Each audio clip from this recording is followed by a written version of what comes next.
showing how the slave trade was so thoroughly Jewish that slave auctions throughout the Americas had to close on Jewish holidays. Brazil received far more African slaves than North America.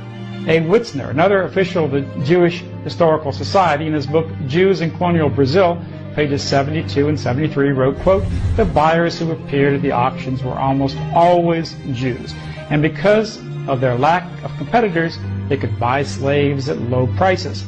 If it happened that the date of such an auction fell on a Jewish holiday, the auction had to be postponed."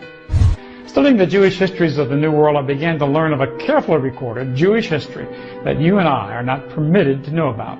I discovered that many centuries before the transatlantic slave trade, that Jews had dominated the slave trade in the entire Western world for the last 2,000 years, even as far back as Roman times.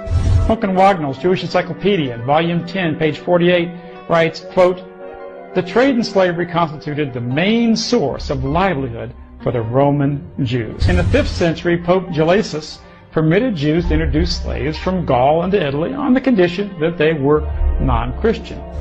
In the 8th century, Charlemagne explicitly allowed the Jews to act as intermediaries in the slave trade. In A History of the Jews from Babylonian Exile to the End of World War II, published by 小红书